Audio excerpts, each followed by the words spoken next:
নিরপেক্ষ সরকার ইস্যুতে যখন উত্তপ্ত রাজনৈতিক অঙ্গন, তখন উপদেষ্টা নাহিদ ইসলাম বলেছেন বিএনপির কথার টোন আওয়ামী লীগের সাথে মিলে যাচ্ছে। বৈষম্য বিরোধী ছাত্র আন্দোলনের পক্ষ থেকে বলা হচ্ছে আওয়ামী লীগকে পুনর্বাসনের চেষ্টা করছে একটি রাজনৈতিক দল। এরই পরিপ্রেক্ষিতে বিএনপি নেতারা বলছে বিএনপিকে আওয়ামী শিবিরে ঠেলে দেওয়ার চেষ্টা চালানো হচ্ছে। গণতন্ত্রের বাইরে অন্তর্বর্তী সরকারের ভিন্ন কোনো উদ্দেশ্য থাকলে ফলাফল ভালো হবে না। বর্তমান সময়ে যে পাল্টাপাল্টি অভিযোগের রাজনীতি আমরা দেখতে পাচ্ছি, এই বাস্তবতায় নির্বাচনের ভবিষ্যৎ কি, এসবই আজকের আলোচনায় আনবো। দর্শক, আমি ফারনাজ জুই, সবাইকে আমন্ত্রণ জানিয়ে শুরু করছি দেশ টেলিভিশনের নিয়মিত আয়োজন দেশ সাম্প্রতিক। নিবেদন করছে Arail angle channel and square বার।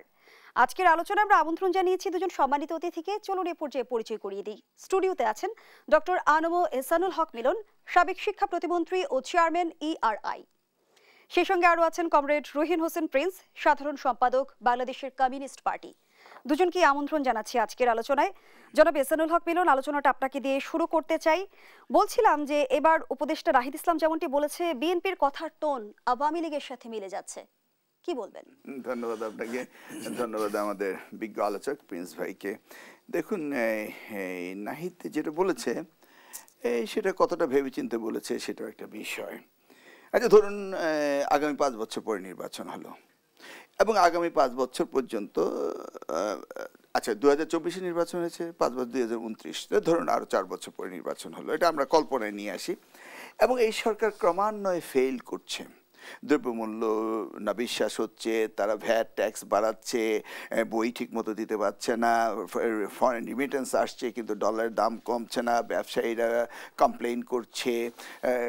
কিছু কথা বলছিলাম, গ্রামে কমিউনিটি হাসপাতালগুলো কাজ করছে না, কীটনাশক ওষুধ পাচ্ছে না, সার পাচ্ছে না, কৃষকরা চারিদিকে সমস্যা, পুলিশ ঠিক মতো কাজ করছে না। এই সমস্যার মধ্যে যদি আমরা আরও 4 বছর প্রলং করি তাহলে কি হলো একবার চিন্তা করে দেখুন। তার মানে কি, যে পতিত সরকার যারা পালিয়ে গিয়েছিল তাদেরকে অনুপ্রবেশ করার সুযোগটা দেওয়া হচ্ছে। আপনাদের কি এই আশঙ্কাটা আছে যে নির্বাচন বিলম্বিত করার চেষ্টা কেউ করছে? নির্বাচন বিলম্বিত মানে কি? যেমন আমরা বলি justice hurried, justice buried, justice delayed, justice denied.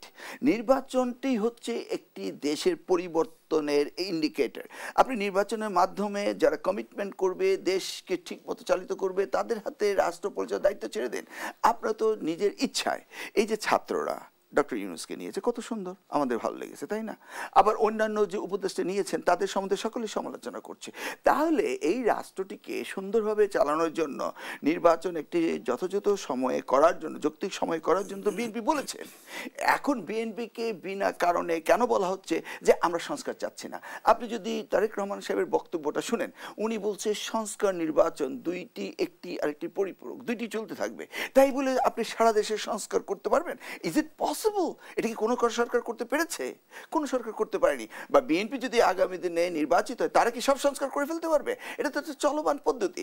সেই জায়গায় এই কথার কাটাকাটি এবং 111-এর থ্রেট, আমাদের মহাসচিব যে কথাগুলো বলেছে, আপনি যদি একটু সুন্দরভাবে শোনার চেষ্টা করুন, দেখুন উনি ঠিকই বলেছে। উনি কি বলেছে? বলেছে যে যদি সরকার থেকে আপনারা দল গঠন করেন তাহলে এই সরকার তো নিরপেক্ষ থাকছে না। তাহলে আবার আদালতে তত্ত্বাবধায়ক মানে নিরপেক্ষ সরকারের প্রভিশনটা আনা হয়েছে। তো নির্বাচনের সময় মানে তত্ত্বাবধায়ক সরকার থাকবে 3 মাসের জন্য, সেটা আনা হয়েছে। তাহলে এই ক্ষেত্রে যদি আপনারা সরকার থেকে রাজনীতি করতে চান, সরকারতে চলে আসেন, সমাধান তো রয়েছে, এটা নিয়ে তর্ক করার কি আছে? আমরা তো বলিনি আপনারা পারবেন না। সরকারের নিরপেক্ষতা নিয়ে আপনাদের তরফ থেকে প্রশ্ন কেন এলো? তরফ থেকে প্রশ্ন আসলো, তার কারণটি হলো আপনি সরকার থেকে দল গঠন করছেন। আমরা তো দেখেছি কিংস পার্টি 111-এর সময়। আপনি দেখুন ধারাবাহিকতা, আপনার 1971-এ যখন 72-তে আমরা দেশ স্বাধীন হলো, তখন যে 4 খলিফারা যে আন্দোলন করেছিল, শাহজাহান, সিরাজ, আসমা, আব্দুল কুদ্দুস, মাখন, আব্দুর রব সাহেব এবং আরেকজনকে নাম, 4 খলিফা আমরা যা বলি আর কি, ওনারা যে দেশ স্বাধীন, ওরা কি পরবর্তীতে সরকার জয়েন করেছে? করেনি। বা আপনি 90 গণ অভ্যুত্থানের প্রিন্স সাহেব যে সংগ্রাম করেছিল দেশে পট পরিবর্তন, ওনারা কি সরকারে এসছেন? আসেননি, তাই না? এখন আপনারা ছাত্রনেতা সরকার এসছেন, দেশ ঠিক মতো চালান এবং নির্বাচন সময় মতো দিয়ে দেন, সংস্কার করুন। এটা নিয়ে এত কথা কাটাকাটির দরকার নেই। সেখানে নাহিদ ইসলাম প্রশ্ন রেখেছে যে বিএনপি কেন জানি মনে করে এই সরকারটা হয়েছে কেবল একটি নির্বাচন দেওয়ার জন্য, কিন্তু বিচার কার্যক্রম, সংস্কার ও নির্বাচন এগুলোই বর্তমান সরকারের অগ্রাধিকার। হ্যাঁ, সেগুলি অগ্রাধিকার, নির্বাচন অগ্রাধিকার। আপনি নির্বাচনকে অ্যাভয়েড করবেন কতকাল আপনি বলতে পারেন? এখন যেভাবে বলছে যে ঠুস করে ঢুকে পড়বো, এখন বিভিন্ন জায়গায় আমরা স্লোগান দেখি, বিলবোর্ডে অনেক কিছু দেখি, এই যে কোথাও কোথাও হঠাৎ করে এসে মারামারি হচ্ছে, তা আপনি বিলম্বিত করলে পতিত সরকার তার থেকে সুযোগ করে দিচ্ছেন। আর নির্বাচন ছাড়া কি আপনার কোনো অল্টারনেট আছে? আপনি নির্বাচন কতদিন রাখবেন? রাখুন, বলুন, স্পেসিফিকলি বলুন। আপনারা যদি এইভাবে বলুন ভ্যাক্টর, হ্যাঁ জনগণ চাইলে আমরা ডিসেম্বরে দিয়ে দিব, না হলে আমরা জুনে দেব, জনগণ না চাইলে কি আপনি অনন্তকাল থাকবেন? কথাটা বোঝার চেষ্টা করুন না। জনগণ চাইলে ডিসেম্বরে দিয়ে দিব, তা না হলে জুনে দেবো 2026-এ। আর যদি জনগণ না চায় অনন্তকাল, হ্যাঁ জনগণ চাইবে না, আপনার অনন্তকালের জন্য চালান। আপনাকে সেই পরিবেশ সৃষ্টি করেছেন, আপনাকে সেই ক্যাবিনেট নিয়েছেন, আপনাদের ক্যাবিনেটে কি সেই সফলতা আছে? আপনি ছাত্রছাত্রীদের বই দিতে পারেননি, কেন দিতে পারেননি? আপনার ঘরে দৌড়ে আসলে আপনি বিনা পরীক্ষা পাস করিয়ে দেন। আমি আমার শিক্ষা নিয়ে বলছি।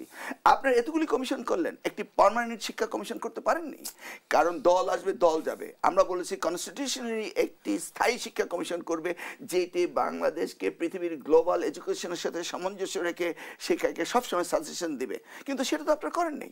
সবচেয়ে বেশি অবহেলিত কি আজকে শিক্ষা সেক্টর। কেন? এই যে আজকে একটা শিক্ষক সম্মেলন হলো, শিক্ষকদের কিভাবে আপনি অপদস্থ করছেন? তাদের 2003 সালে 25% উৎসব ভাতা দেওয়া হয়েছিল। আওয়ামী লীগ সরকার শিক্ষকদেরকে উৎসব ভাতা এই বিগত এতগুলি বছর দেয়নি। এই সরকার এসে কি ঘোষণা দিয়েছে আমরা এটা করছি? কোন পরিবর্তনটা আমরা দেখছি? কোনো পরিবর্তন আমরা দেখছি না। তাহলে আমাদের কথার কাটাকাটি হবে কেন? আপনার দায়িত্ব আছেন সুন্দরভাবে দেশ চালান, নির্বাচন সুস্থ সময় দিয়ে দেন, বলেছেন তো নির্বাচন। আপনারা যখন নিরপেক্ষতা নিয়ে প্রশ্ন তুলছেন তখন আসলে উপদেষ্টারা বলছে যে সরকারের উপর থেকে নিচ পর্যন্ত নানান স্তরে বিএনপি পন্থী লোকজন রয়েছে, নির্বাচনের নিরপেক্ষতার কথা বললে এই বাস্তবতাও মাথায় রাখতে হবে। আরে আশ্চর্য ব্যাপার তো। আপনি আওয়ামী লীগ তারা লেয়ারে লেয়ারে টায়ারে টায়ারে আওয়ামী লীগ তৈরি করেছে, যারা বাদ পড়েছিল এতদিন তারা তো বিএনপিরই সকলে। আপনি বিএনপি সকলকে বাদ দিয়ে সরকার চালাতে পারবেন? এবং বৈষম্য বিরোধী আন্দোলন করেছেন বিএনপি, যারা সমর্থিত ছিল তারা তো বৈষম্য সাফারার। তা আপনি বৈষম্য বিরোধী আন্দোলন করে যারা বৈষম্য, এই যে পুলিশের আইজি যাকে অপসারণ করা হয়েছে বা যাদেরকে বলা হচ্ছে যে বিএনপি তাদেরকে রাখা যাবে না, তারা কি বৈষম্য হয়নি? বৈষম্য হয়েছিল বলেই তো যেভাবে ছাত্র জনতা সকলেই একটি দলের কাছে তারা কক্ষিগত ছিল। সেই জায়গাটিতে আপনারা দায়িত্ব নিয়েছেন, আপনারা দল করবেন, করেন।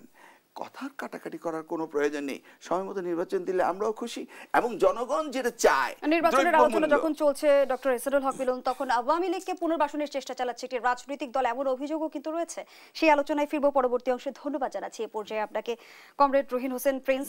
উপদেষ্টা আসিফ মাহমুদ সজীব ভুঁইয়া ফেসবুক পোস্টে বলেছেন, উপদেষ্টাদের কেউ রাজনীতি করলে সরকার থেকে বের হয়েই করবে।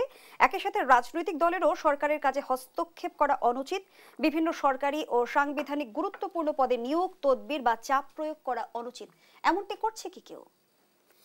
ধন্যবাদ আপনাকে। আমি মিলন ভাইকে ধন্যবাদ জানাচ্ছি, যারা শুনছেন শুভেচ্ছা জানাচ্ছি। দেখুন, আপনি যে প্রশ্নটা তুললেন, আমি সেই কথা বলার আগে একটু ছোট্ট করে অন্য কথা বলি। কারণ এই আলোচনাটা কেন সুনির্দিষ্ট করা হচ্ছে, কারণ একটু আগে মিলন ভাইকে যে প্রশ্নগুলো করলেন, তা সেই প্রশ্নগুলো জড়িত, মানে পরম্পরা এটা আসছে।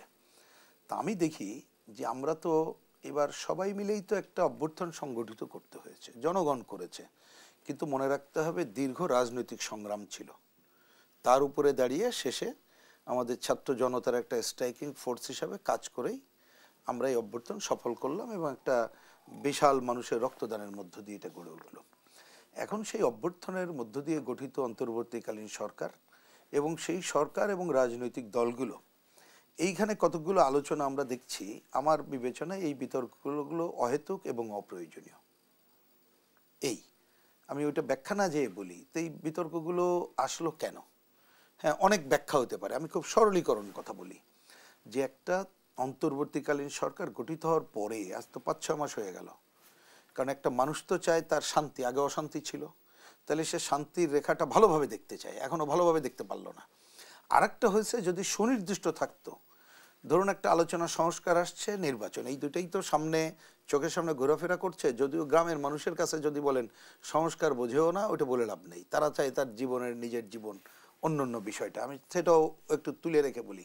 তা যদি আমরা সুনির্দিষ্ট করতে পারতাম সংস্কার মানে আপাতত কতটুকু করব, কারণ এটা তো একটা নিরবিচ্ছিন্ন প্রক্রিয়া, আর নির্বাচন কবে করব, এই সুনির্দিষ্ট দুইটা কাজ করলে কিন্তু আমার ধারণা এই বিতর্ক অপ্রয়োজনীয় হতো।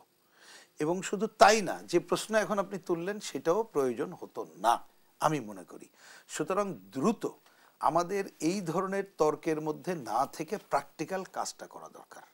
কারণ মনে রাখতে হবে, আমাদের যে রক্তের উপরে দাঁড়িয়ে গণ অভ্যুত্থান করলাম, আমাদের পেছনে অপশক্তি নানা গ্রুপ আছে। এইখানে আমরা মুখে কি বললাম সেটা বড় ব্যাপার না। আমাদের কোনো দুর্বলতার সুযোগ পেলে বা আমাদের অসফলতা হলেই তারাই কিন্তু সুযোগ নেবে, যা আমাদের কাম্য না। এটা আগে প্রথম বুঝ করে রাখা দরকার। এবার আসি আপনার এই কথায়। প্রথম কথা, এই সরকারের নামটা কি? অন্তর্বর্তীকালীন সরকার। এবং এই সরকারে যারা যোগ দিয়েছেন তাদের কিন্তু তারা যে যে কাজে ছিলেন, মানে কেউ রাজনৈতিক দলের সমর্থক থাকলে, কমিটিতে থাকলে বিদায় নিয়ে আসতে হয়েছে, এমনকি কোনো জায়গায় কাজকর্ম করলে তার থেকে বিদায় নিয়ে আসতে হয়েছে। তাহলে তো নিরপেক্ষ অবস্থান, তাই তো? তাহলে তাকে নিরপেক্ষ অবস্থানই বজায় রাখতে হবে। এখন যদি কেউ দল করতে চায়, আমি তো মনে করি দল করতে চাইলেই আগেই তাকে বিদায় নিয়ে করতে হবে। ধরুন পেছনে থেকে নেপথ্যে দল গড়ে তুললো, তারপরে যখন পুরোপুরি হয়ে গেল তারপরে গেলাম, সেইটাও কারেক্ট না, অনৈতিক হয়। তো এইটা তো আমি মনে করি যে নতুন করে বলার দরকার নেই। এইটা একটা সাধারণ বিষয়। আমি এটা আলোচনার টেবিলও আনার পক্ষে না, কারণ আলোচনার তো দরকার নেই। যিনি দল করবেন, চিন্তা করবেন, তিনি বিদায় নিয়ে করবেন। সুতরাং ওইটাকে বললেন না বললেন নতুন কথা না আর কি। আমি বলছি এই কথা অপ্রয়োজনীয়। সুতরাং এই অপ্রয়োজনীয় জায়গাগুলো আমরা যতদিন বাদ না রাখতে পারবো ততদিনই সংকটগুলো কিন্তু ঘনীভূত হবে। এইটা একটা মনে রাখা দরকার। আরেকটা হচ্ছে, আরেকটা বললেন কি যে তারা দল করবে না, আরেকটা কি বলেছে? বিভিন্ন সরকারি ও সাংবিধানিক গুরুত্বপূর্ণ পদে নিয়োগ, তদবির বা চাপ প্রয়োগ করা অনুচিত। অফকোর্স। এখন সেই কথা যদি বলি, এই চাপ প্রয়োগ কারা করলো? আমি এই প্রশ্ন তুলতে চাইনি, কিন্তু দেখবেন আমরা কিন্তু প্রথম দিন থেকে তো খবর আসছে যে অনেক এই যে ছাত্র বা ছাত্র নামধারী যাই বলেন, তারাও তো অনেকগুলো চাপ প্রয়োগ করেছে। সুতরাং এটা তো চাইনি। যদি কোনো রাজনৈতিক দল, হ্যাঁ কোনো রাজনৈতিক দল সম্পর্কে অভিযোগ আছে, এটা তো আমরা চাইনি। এবং আমি অন রেকর্ড বলতে চাই, 5ই অগাস্ট ওনারা ক্ষমতা নেওয়ার পরে 12ই অগাস্ট যখন আমাদের সাথে দেখা হলো, অন্ততপক্ষে আমি দায়িত্ব নিয়ে কথাটা বলছি, আমরা কিন্তু ওনাকে বলেছিলাম, যদিও একটা ইস্যু ভিত্তিক আলোচনা ছিল, আমরা কিন্তু সাথে সাথে দুইটা কথা বলেছিলাম। আমি একাধিক টকশোতে বলেছি, আজকেও বলছি। আমরা বলেছিলাম যে দেখেন, এই সরকারের মনে রাখতে হবে যে এইবারের এই গণ অভ্যুত্থানের পরে কোনো গোষ্ঠী বা কোনো দল বিজয়ী হয়নি। অতএব আপনাদের সেই রকম ভূমিকা রাখতে গেলে আমরা জানি একটা অপশক্তি ছিল, দখলদারিত্ব, পাল্টা দখলদারিত্ব, নানা ঘটনা ঘটতে পারে। সুতরাং আপনাদের দ্রুত একটা নীতিমালা তৈরি করতে হবে। সেই নীতিমালার ভিত্তিতে দক্ষ এবং যোগ্য এবং দল নিরপেক্ষ ব্যক্তিদেরকে কিন্তু রিপ্লেস করতে হবে। তো এই কথা তো আমরা প্রথম, আমি বললাম যে 8 তারিখের পরে 12 তারিখে বলে এসেছিলাম। তাহলে এইটা তো কাঙ্ক্ষিত নয়, বলছি এটা মুখে বলার দরকার নেই, আমরা প্র্যাকটিক্যাল দেখতে চাই। ওনারা উন্মুক্ত করুক যে কে প্রেশার করতেছে। তো এইটা কতক্ষণ হয় না, ওই যে বললাম, যতক্ষণ আপনি এটা করতে না পারবেন। হ্যাঁ, কেউ কোশ্চেন তুলতে পারে, এত দ্রুত কি নীতিমালা করা সম্ভব? মিলন ভাই আছে, ওনারা যেহেতু সরকারে রাষ্ট্রের দায়িত্ব পালন করেছেন। আরে ভাই, দ্রুততার সাথে অনেক কিছু করা যায়, তার কিছু দুর্বলতা থাকলে সাথে সাথে কিন্তু শুধরাই নিয়েও করা যায় কাজের অভিজ্ঞতার ভিত্তিতে। কিন্তু আপনি করবেন বলে অনন্তকাল দেরি করলে কখনো করতে পারবেন না। উনি গেছেন না, উনি যখন মন্ত্রী ছিলেন, এই কথাটা হয়তো এই প্রজন্মের লোক জানবে না, তখন এটা নিয়ে অনেকে কিছু হাসাহাসি টাসাহাসিও করতো। আমরাও প্রথম দিকে এইটাকে যে মেলা পজিটিভ নিয়েছিলাম, এই কথা বললে আমি সঠিক বলবো না, যে একটা কিছু উনি নকল, আমরা তো কি দেখেছি, উনি হেলিকপ্টার নিয়ে অমুক নিয়ে চলেছেন, এই লোক কি করে অমুক টমুক। কিন্তু পরে তো দেখা গেল সফলতার সাথে হলো। আমি জানি না উনি অত অঙ্ক বিচে করিডোরে এগুলো গেছেন কিনা, হয়তো মনে করেছেন দেখি এইভাবে, আমরা যেটা শব্দটা বলি ক্ষিপ্রতার সাথে করতে হবে, এটা আমাদের শব্দ। অনেক সময় ক্ষিপ্রতার সাথে কিছু করতে হয়, করতে যেয়ে ভুলভ্রান্তি হয়, পরে দেখবো। কিন্তু আপনি সেটা না করলে তো পারবেন না। এবং সব আইন কানুন ঠিক করে পারবেন তা না, কিন্তু একটা গাইডলাইন রাখতে হয়। উইদাউট গাইডলাইনে তো পারা যায় না। যে কথাটা বলেছিলাম, আমি মনে করি যে একজন উপদেষ্টার কাছ থেকে এই কথা আমরা শুনতে চাই না, আমরা প্র্যাকটিক্যাল কাজ দেখতে চাই। সেখানে আবার সেটাই আমাদের মূল কথা। কমরেড রহিন হোসেন প্রিন্স, আমাদের দেশে 12টি নির্বাচন হয়ে গেছে এবং নির্বাচনকালীন সরকার নিয়ে বিতর্ক প্রত্যেকটি নির্বাচনে আমরা দেখেছি।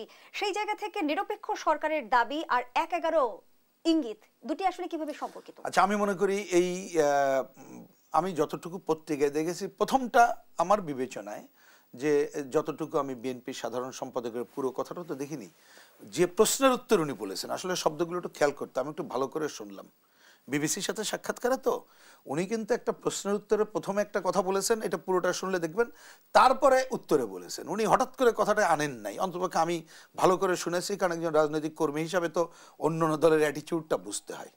এই তো উনি কিন্তু এখানে কোনো ভুল কিছু বলেছেন আমার মনে হয়নি এই অর্থে। কারণ কথাটা কি হয়েছে, আমরা নির্বাচনটা চাইবো কি নির্দলীয় নিরপেক্ষ সরকারের অধীনে। তা আমি দুইটা কথা এখন কোশ্চেন তুলি, যদি এই আলোচনা আমি এখন প্রয়োজন মনে করছিলাম না, তবুও ধরুন আমরা যদি নির্বাচন সংস্কার করেই, নির্বাচন ব্যবস্থা সংস্কার করে এরকম করি যে নির্বাচনটা হবে একটা নির্দলীয় নিরপেক্ষ তদারকি সরকার অধীনে, কথার কথা, বা নির্বাচনকালীন, যেটা আমাদের বামপন্থীদের দাবি যে নির্বাচন হইতে হবে নির্বাচনকালীন সরকার অধীনে, টার্ম যাই দিই, তার মুড অফ অপারেশন ঠিক থাকবে 1 2 3 4 5 করে। তা কথার কথা, আমরা যদি এটা পাশ করার পরে নির্বাচন করি তা ন্যাচারাল, তখন তো অন্য একটা সরকার করতেই হবে। এটাই তো মিলন ভাই, আমি যদি ভুল না করে থাকি। এটা একটা গেল, তাহলে এটা তো আসেই। 1 2 নম্বর, ধরেন সেটা করলাম না, যেটা আমরা এখনো তো ডিমান্ড করতেছি, আমরা বলি এটা হচ্ছে অন্তর্বর্তীকালীন সরকার, আমরা তো তার অধীনেই নির্বাচন চেয়েছি, আমরা তো তার অধীনে নির্বাচন চাই না তা তো বলি নাই। কিন্তু যদি নির্বাচন যেদিন করতে চায় সে বিলম্ব বলেন আর আগে বলেন, করার আগে যখন ঘোষণার পরে যদি আমাদের এবং জনগণের কাছে দৃশ্যমান হয় এই সরকারের অনেকে তারা নিরপেক্ষ পজিশন বজায় রাখতে পারেনি, তো বলেন তখন ডিমান্ডটা কি হবে? খুবই স্বাভাবিক। এটা আমার আপনার বলতে হবে না, কোনো দলের বলতে হবে না, সাধারণ মানুষ বলবে ওই কটা লোককে বিদায় করো, কারণ ওরা নিরপেক্ষ আর রাখে নাই, ওদের কোনো নিরপেক্ষ অবস্থান নেই, ওদেরকে বিদায় করো, অন্যদেরকে নিয়ে করো। তা আমি এটা তো স্বাভাবিক দেখি, কিন্তু এর সাথে আমি এটা আশা করিনি যে এই আলোচনা এখানে উঠবে অন 11-এর কথা। কারণ মনে রাখতে হবে, অন্তত পক্ষে আমি যদি বুঝে থাকি, এটা অনেকে হয়তো জানেন না, অন 11 ঘটনার পরে আমি দায়িত্ব নিয়ে বলছি, বাংলাদেশের কমিউনিস্ট পার্টির পক্ষ থেকে আমাদের একটা প্রোগ্রাম ছিল, আমাদের সেই প্রোগ্রাম আমরা অব্যাহত রেখেছিলাম, যার জন্য আমার কমরেডরা, আমার বন্ধুরা তারা জেল খেটতে বাধ্য হয়েছিল। আমরা অল 11-এর আগে টেলিভিশনে এসে বলেছিলাম যদি এখনকার গণতান্ত্রিক পরিবেশ আমরা ঠিক না করতে পারি তাহলে বাংলাদেশে মাইনাসটি ফর্মুলা এবং দীর্ঘদিন একটা অরাজনৈতিক ধারায় ফেলার কিন্তু চক্রান্ত হবে। আমি নিজেও ওই সময় বলেছিলাম। এবং রাজনৈতিক দলগুলোর বিভাজনের ফসলই কিন্তু ছিল 1/11-র বাস্তবতা। এই যে আমরা এই সময়ে বিভাজন দেখছি, পাল্টাপাল্টি মন্তব্য দেখছি, কথার লড়াই দেখছি, কোন বাস্তবতা আমাদের জন্য অপেক্ষা করছে, প্রশ্নটি আপনার কাছে রেখে যাচ্ছে। একটা বিরতির সময় হয়েছে। দর্শক, দেশপ্রতি থেকে এই পর্যায়ে একটা বিরতি নিচ্ছি, সাথেই থাকুন।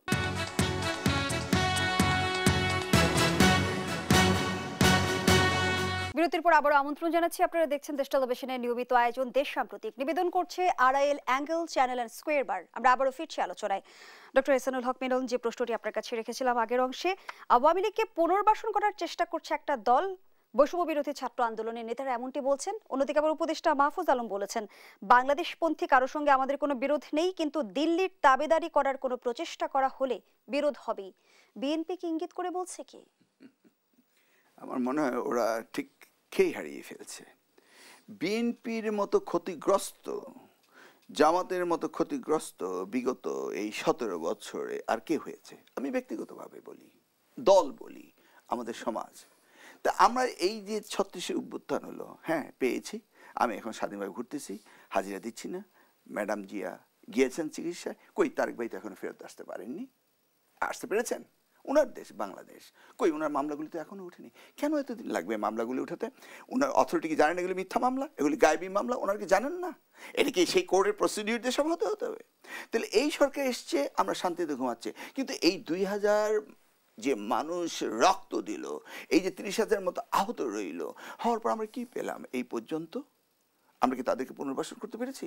না দ্রব্যমূল্য কমেছে, না চোরাচালানি কমেছে, না দুর্নীতি কমেছে, না অফিস আদালতের তদবির কমেছে, না ট্যাক্স ভ্যাট কমেছে, কি কোনো কিছু কমেনি।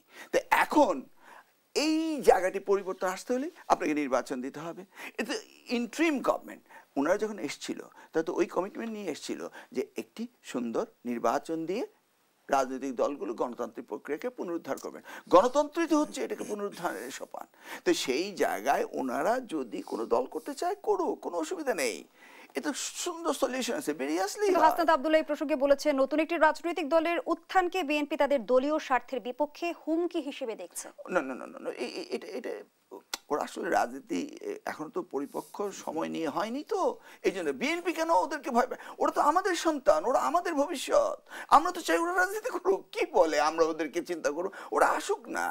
আমরা তো এদেশে শুনুন, আওয়ামী লীগের ভোটের শেয়ার ছিল 40%, ওরা নাই, সেই জায়গায় আরেকটি নতুন দল আসবে, এটা তো আমরা চাই। বিএনপি কেন ওদেরকে প্রতিবাদ করবে? এই জায়গা তো বিএনপি কোনোদিন এই ধরনের কথা বলাটা সমীচীন না। আর মহাসচিব যে কথাটি বলেছে, কারণ তো রয়েছে, আপনার তো সরকার রয়েছেন, সরকার থেকে আপনার দল করছেন, সেই জন্য বলেছে। আচ্ছা, দুর্নীতির ব্যাপারে কি কোনো কথা হচ্ছে? বর্তমান সরকারের অধীনে যে দুর্নীতি হচ্ছে, প্রত্যেকটি স্তরে স্তরে দুর্নীতি হচ্ছে, কই আপনার মিডিয়া তো সেগুলি এখন নিয়ে কথা বলছেন না। তাহলে কি পরিবর্তনটা হলো? আমরা শান্তিতে ঘুমাচ্ছি, এই তো।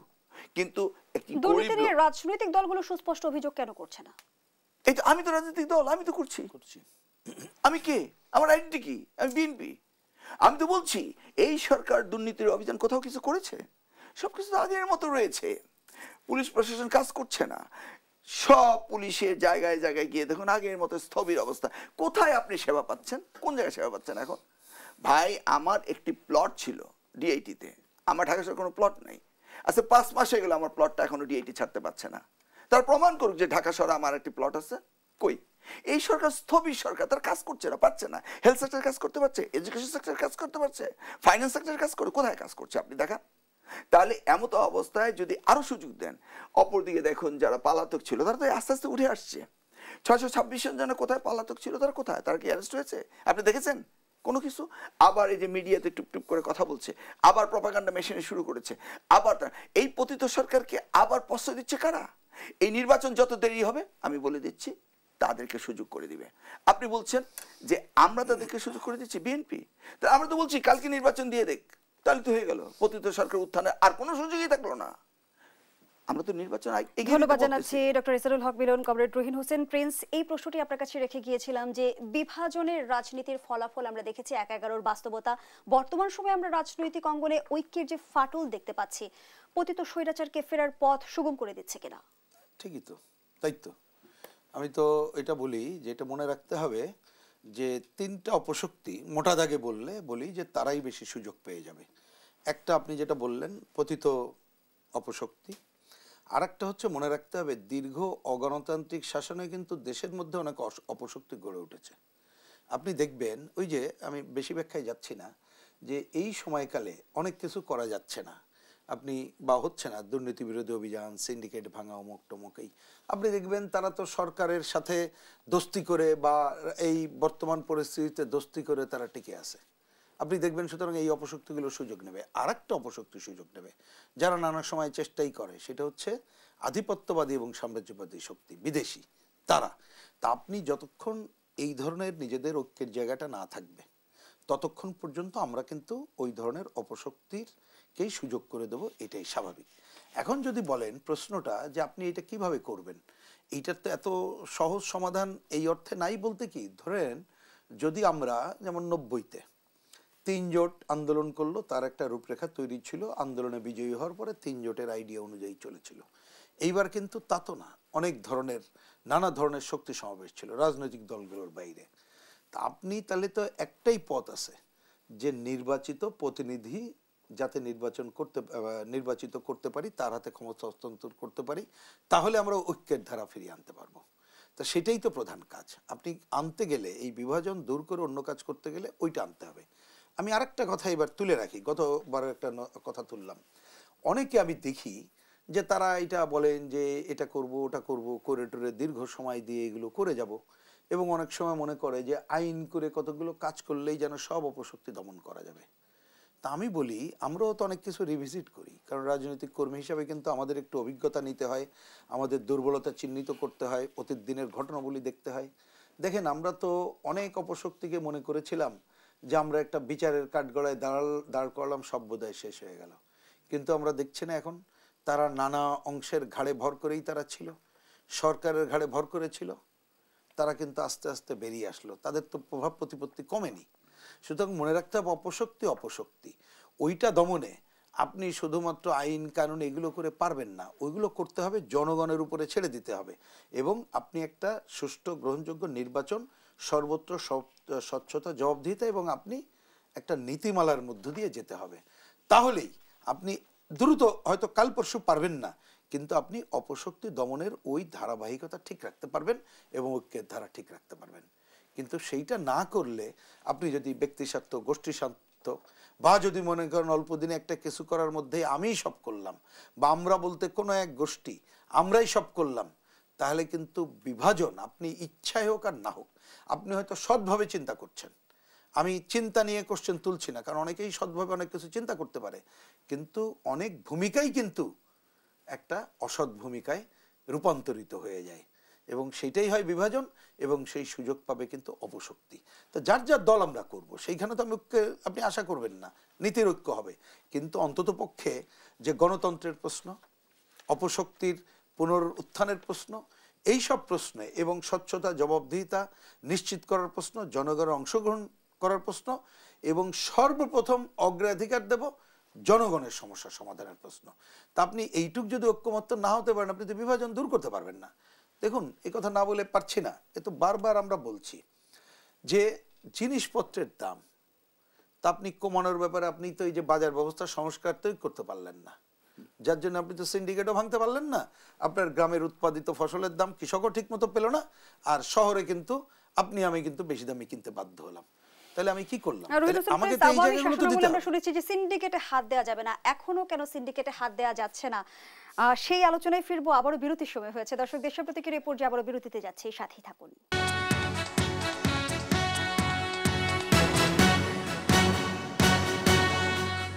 ফিরে এলাম, দেখছেন দেশ সাম্প্রতিক, নিবেদন করছি Arail angle channel and square বার। আমরা আবারও ফিরছি আলোচকদের কাছে। রহিন হোসেন প্রিন্স, যে আলোচনায় আমরা ছিলাম, বিভিন্ন সময় আমরা সিন্ডিকেটের অভিযোগ পাচ্ছি, কখনো দখলদারিত্ব, চাঁদাবাজি, এমনকি আধিপত্যবাদের অভিযোগও শোনা যায়, কিন্তু সরকারের তরফ থেকে আমরা সুস্পষ্ট কোনো ব্যবস্থা নিতে কি দেখছি?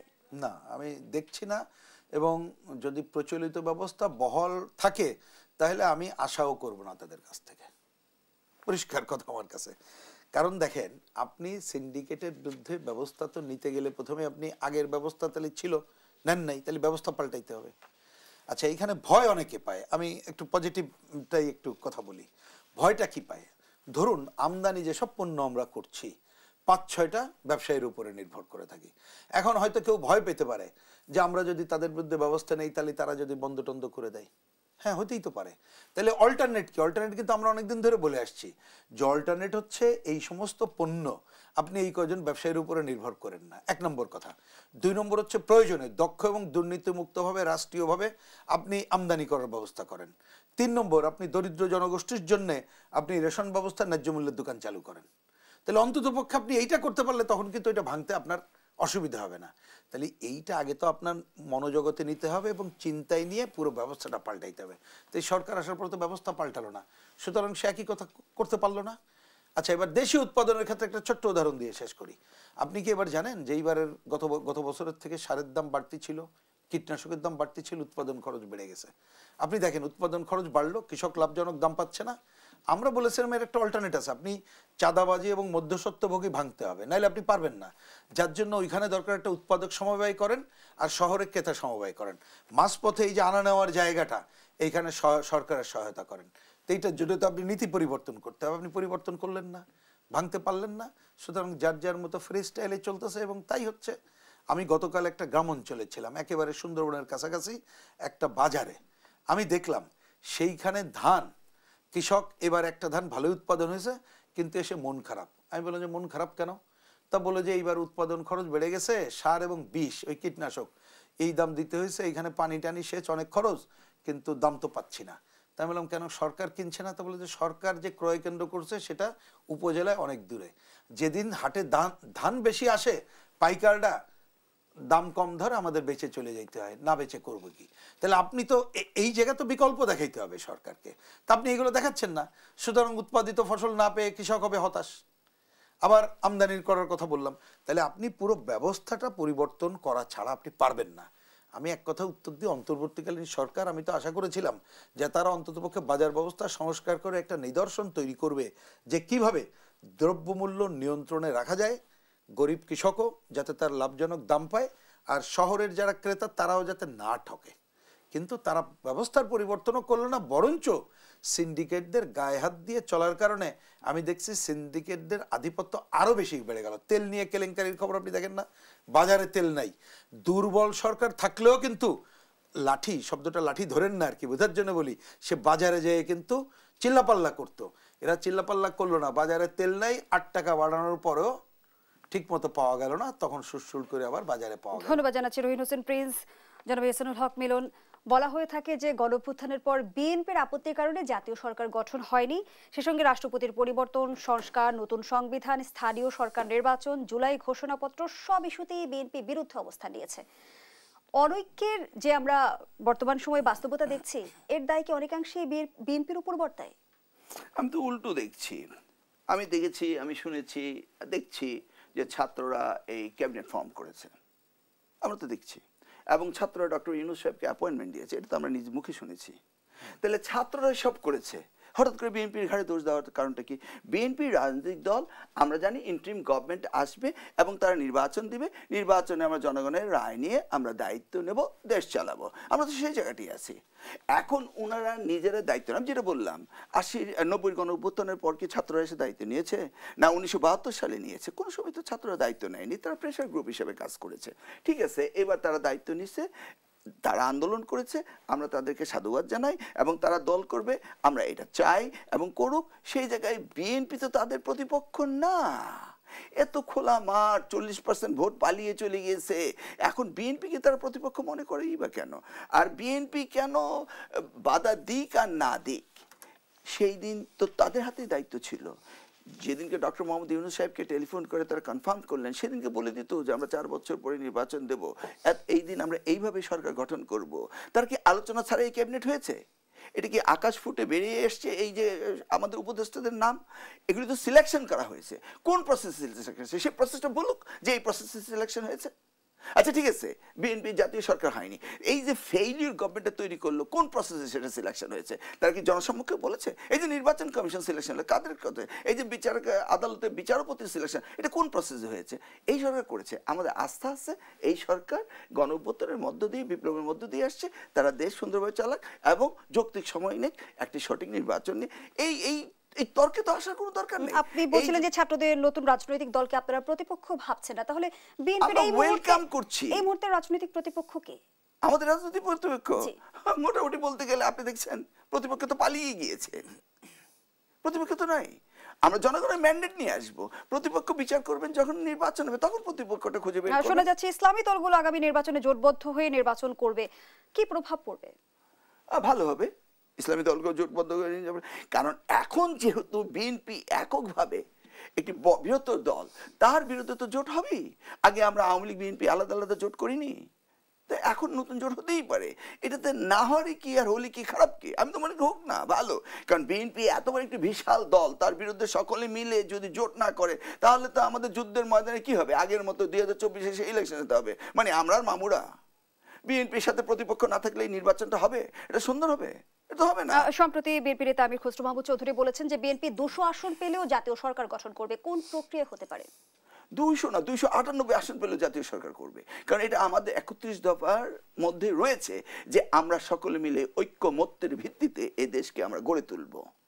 আমরা চাই সকলকে নিয়ে, কাউকে বাদ দিয়ে নয়।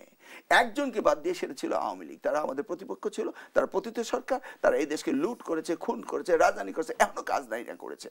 তারা আবার আসতে পারে, এটা তো আমি শুনলাম নাহিদ সাহেবের কথা যে 111 রিপিট হতে পারে। 111 রিপিট হলে তো সেদিনই রিপিট হতো, যেদিন হেলিকপ্টারে করে পালিয়ে গেল, সেদিন তো আর্মি সেনা শাসন আসতে পারতো, তারা নিয়েছে? তারা তো নেয়নি। তো কেন আপনি উত্তেজিত করছেন সেই সেনাবাহিনীকে? তারা তো দায়িত্বশীলতার পরিচয় দিয়েছে, তারা সেদিন সেই দেশকে সুন্দরভাবে রেখেছে, তারা তো গুলি করেনি, তারা তো কাউকে মারেনি। তারা যদি সেদিনকে জনগণের পাশে, এই ছাত্র নেতাদের পাশে যদি না থাকতো, এই সমকামীদের পাশে যদি না থাকতো, তাহলে কি সেদিন আমরা এই দ্বিতীয় বিপ্লবে আমরা কি স্বাধীন হতে পারতাম? তাহলে তাদেরকে কেন কটাক্ষ করে বলা হচ্ছে? 111 মানি তো সেনাবাহিনী কি আসছে না? সুষ্ঠু নির্বাচন হবে, আমরা অপেক্ষা রয়েছে। এখন যেভাবে দেশ চালাচ্ছে এই আমলাদের দেশ চালাচ্ছে, ধরুন আমার কোচুয়া প্রত্যেকটি স্কুল কলেজের প্রতিষ্ঠান সরকারি কর্মকর্তা ইউনোকে দিয়ে দেওয়া হয়েছে। 100টি প্রতিষ্ঠান একটা ইউনো কি করে চালাবে? এই কোন ধরনের ভাবে দেশ চালাচ্ছে? এবার দেশ চালাতে চলতে পারে না। ইউপি চেয়ারম্যানরা পালিয়েছে, তাদের উন্নয়ন যে কাজগুলো তাদেরকে ধরে এনে এনে গোপনে গোপনে কাজ করাচ্ছে।